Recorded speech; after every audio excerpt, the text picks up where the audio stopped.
Antonio Naranjo, ¿qué tal? Buenos días. Buenos días, señor Barbosa, ¿qué tal usted? Pues muy bien, aquí estamos, con Ignacio Camacho, Paco Rosell y Antonio San José, analizando la actualidad. Ya, con lo que tiene Rusia de analizar, pues todavía nos hemos metido en temas nacionales, en la política nacional. Que tú tampoco andas mal, porque, vamos, si un día le hacen un homenaje al autónomo y hacen una estatua, la estatua puede tener la cara de Antonio Naranjo, porque el tío está pendiente de los oyentes, está pendiente de la entrevista de Sánchez. De hecho, en el debate firmas una información en la que lo que más te ha llamado porque es que Sánchez también ha hablado de Marruecos y me ha llamado la atención que cuando Évole le dice, bueno, ese rey absolutista, dice, no, por favor, a Mohamed VI no le llamemos absolutista. Y luego otra cosa que a ti te ha llamado la atención, Antonio, es que Sánchez confiesa al fin que no sabe cuándo, cómo y quién envió la carta de cesión del Sáhara a Marruecos. Aquella carta que era un poco churrete porque estaba escrita en francés. La información es muy relevante y muy importante porque además certifica la sensación que teníamos algunos de que era una carta dictada desde la corte marroquí, que el propio Pedro Sánchez había sido propia por los términos de la redacción, etcétera. No tenía ningún sentido. La información que hoy firma Antonio en el debate, por cierto, que te vas a quedar sin que el presidente te dé un paseo con el Falcon, como muchos de nosotros. ¿Qué le vamos a hacer? Antonio. Por eso los riesgos de hacer información. Es que, claro, es tremendo. Gracias por la cita, Sergio y Paco, pero es que esto es muy importante porque si además metes en la secuencia que Sánchez cambió por completo su posición con respecto al Sáhara después de ser espiado en su teléfono móvil personal, que según la propia Unión Europea, que acaba de instar además a que España investigue a fondo ese asunto, pero según la Unión Europea el responsable de ese espionaje fueron los servicios de inteligencia marroquíes, pues claro, si tú pasas de recibir clandestinamente al líder del Frente Polisario a darle el Sáhara a Marruecos y entre medias lo único que ha pasado es que te han espiado y ahora además se sabe que la carta con la que diste ese volantazo no aparece por ningún lado y cobra fuerza la idea de que te la dictaron desde Marruecos, que si os acordáis la difundió antes que España, pues claro, el panorama es bastante tétrico y yo creo que exige alguna explicación.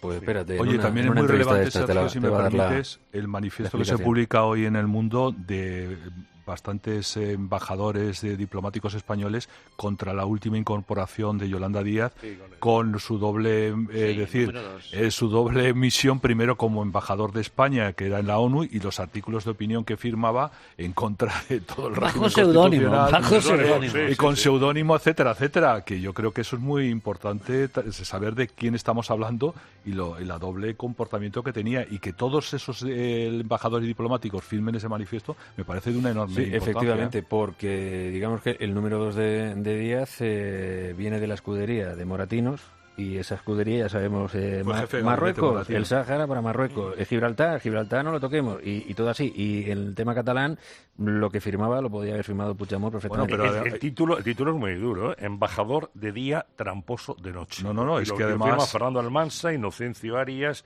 y otros 66 diplomáticos. Justificando el 1O, en fin, contra del rey, en fin, una joya. Es decir, nuestros intereses internacionales estaban, desde luego, muy bien representados en una mano fiable absolutamente, que con la izquierda firmaba una cosa y con la derecha otra. Bueno, pues ahí queda esa carta de queja de los diplomáticos contra Agustín Santos.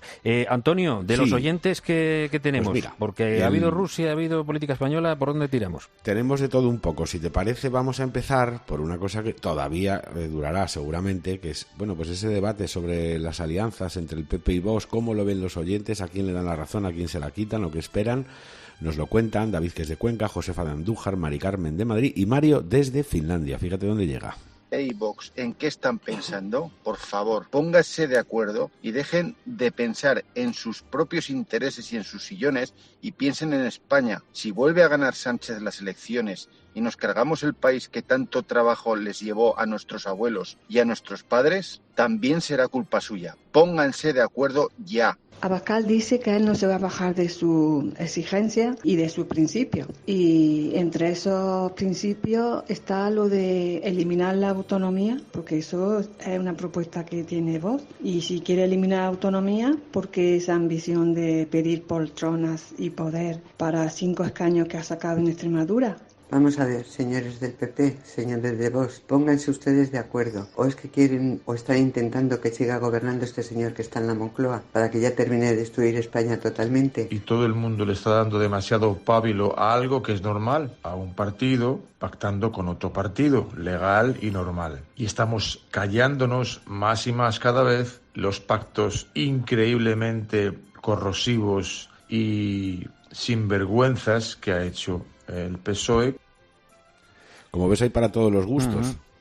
Y el partido está abierto, por decirlo de alguna forma. No, el partido está abierto y las encuestas, como comentaba Antonio, ¿no? Que la tendencia va en el camino que no le conviene al Partido Popular. Sobre todo si se hallan entretenidos en juegos propios, pues olvidan de los homenajes que siguen dándose a etarras este fin de semana en el País Vasco, que Sumar está por el derecho de secesión, de autodeterminación y este tipo de cosas. Claro, ayer fue curioso porque Yolanda Díaz coincidió en esta plataforma suya, Sumar y Vetar, cogió y coincidió con la parte de los comunes catalanes que lo que piden es que en el programa vaya un referéndum de independencia.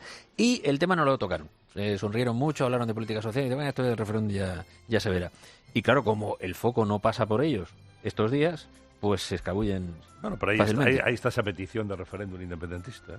Ahí están por parte de lo están vendiendo, que defenderían una consulta sobre un acuerdo eventual que se produjera, es decir, todo para evadir lo que ha demandado los comunes, que es del derecho de secesión, que está ahí, un derecho que no existe, pero que de autodeterminación, pero hay que existen. Pero si el Partido Popular y Vox están en sus juegos de niños, pues evidentemente ya facilitan el terreno. Antonio, pues mira, Sergio, ¿qué más hay por ahí? Sí, sobre esto, claro, porque además ayer en la entrevista famosa de Pedro Sánchez, él decía que, claro, tampoco revelaba nada nuevo, que si podía gobernar en España sería con Yolanda Díaz, con lo cual que ella suma lo del referéndum y seguramente, que cuelga, como dirías, claro, cobra más importancia. Bueno, pues sobre todo esto, sobre las entrevistas, los socios de Sánchez, en fin, todo lo que le rodea, nos cuentan cosas. Rosa, que es de Aragón, Antonio desde Jerez, Macías de Valencia, Andrés de San Fernando en Cádiz y Vicente de Burgos. ¿Qué pasa? Pues que ahora el individuo Sánchez se nos ha vuelto periodistilla, entrevistando a los miembros de su gobierno. Pero bueno, pero ¿qué más vamos a ver de este individuo? ¿Qué más vamos a ver? Entre que entrevista a él y las entrevistas que le hacen, vamos, es una loa. Eso es para llorar, Guillo. Están metidos otra vez que si el referéndum, que para Cataluña, que si este, que el otro, tío. Y no cambian. Pues España es España, tío, todo. Con lo de Bildu, con lo otro. Y yo soy votante socialista, que estoy harto de decirlo. Y no te voy a votar, señor Sánchez, no. No lo entiendes por muchas cosas. ¿Por qué España va tan bien y tienes 3 millones de parados? ¿Por qué no te entienden, Pedro? ¿Cómo te van a tener manía a ti con la buena persona que eres? A ti no se te puede tener manía. Lo que pasa es que no se te entiende. Por mentiroso. Si es que también en tu currículum, coño, si te falta haber mentido en la foto de la comunión. El que haya visto las 2 entrevistas que le hizo en La Sexta, en Explica, y el Évole, a Zapatero y a Sánchez, se dará cuenta que el que ha gobernado los 4 años España ha sido Zapatero. Idéntica las 2 entrevistas, idéntica. Al señor ese que es presidente del gobierno, que nos dice que va la economía como una moto. El sábado pasado, supermercado que se conoce en toda España. Pechuga fileteada de pollo, 603 gramos, 5,58. Casi a 10 euros el kilo, como una moto. Bueno, pues ahí queda. Yo me quedo con la reflexión de Antonio Jerez, que dice: España es España, y la falta de decir, y no se acaba el mar, que hay barcas para seguir, ¿no? Como decía aquel. Decía Antonio Jerez que él es votante socialista y que no va a votar a Sánchez por estas cuestiones de los indultos. Por cierto, hablando de votantes socialistas, demoledora la entrevista que publica hoy ABC a Bellot. Las declaraciones son terribles en el sentido de, bueno, cómo está dejando Pedro Sánchez el partido y a ver qué sale de esas... Que no se debería haber pactado con pero bueno, lo mejor de estas entrevistas es el tema del Falcon. Dice que él utiliza lo del Falcon como el resto de presidentes. Como todos sabemos, los presidentes utilizaban el Falcon para llevar a sus amigos a los conciertos, sin control de ningún tipo, casi para cruzar de acera, lo ha utilizado para mítines, etcétera, etcétera. Pero bueno, aquí parece que es decir, su empeño en la mentira es tremendo. Es como esos relojes que dice que solamente aciertan los relojes parados 2 veces al día. Es que Sánchez ni eso. Es decir, cada vez que habla es una mentira detrás de otra. El verbo falconear se ha convertido en un neologismo. Hay una serie de movimientos que apuntan estas entrevistas, como la de Belloc, o presentaciones como la del otro día de Virgilio Zapatero y tal. Alfonso Guerra. Esa llamada vieja guardia, es decir, el tardo felipismo, está tratando de preparar un escenario para el día siguiente de una derrota de Sánchez. Yo no sé qué fuerza tienen en el partido, me temo que poca ya, pero sí se va a liar. Es decir, después de la derrota se va a liar en el partido. Es muy importante eso de que por lo menos en mi nombre no. Sí. Y eso, por ejemplo, ese gesto ético-político hay que valorarlo, más allá de la trascendencia que puede tener. Por lo menos ellos dicen en mi nombre no. Empezando por el propio... también Felipe González está haciendo declaraciones en esa mucho más contenidas que Alfonso Guerra o algunos otros, pero lo de Bellozo es muy... y el otro día al subir al coche a Sánchez, que no quiso hablar en lo del acto del libro de Virgilio Zapatero, pero sí dijo antes de salir al coche, murmuró y se le oyó perfectamente, bueno, es que Vox no es lo mismo que Bildu. Pero vamos a ver, es que ayer dijo Sánchez, y ya lo sugirió la semana pasada cuando estuvo en Dos Hermanas, dijo, yo no me voy a ir. Es decir, cuidado porque aunque pierda la gestión de la investidura, y eso la va a hacer Sánchez, ¿eh? De hecho, la han hecho todos los anteriores presidentes derrotados. No se van inmediatamente. Y esto es lo que van a intentar forzar una parte del De hecho, partido. el grupo parlamentario que ha formado entre ministros, altos cargos, amigos, etcétera, etcétera, es una guardia pretoriana para gestionar esa resistencia. Para el día después. Nos quedamos sin tiempo, Antonio, pero vamos a meter la última ráfaga de oyentes, a ver de qué hablan. Pues yo sé que te gustan los variaditos y aquí viene uno tratando distintos temas que no tienen nada que ver, pero al final completan el paisaje. Son Yolanda de Navarra, Maya del País Vasco, Jorge de Getafe y Jesús desde Toledo.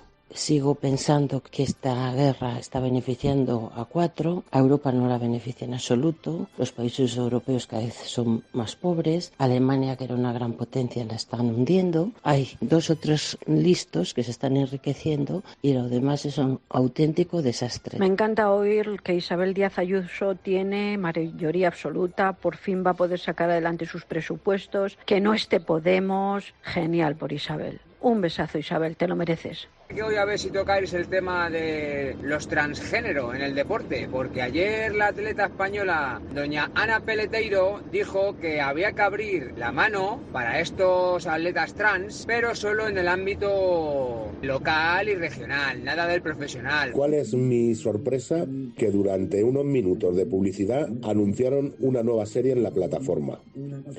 Se llama Agárrate lo que puedas, Narcas.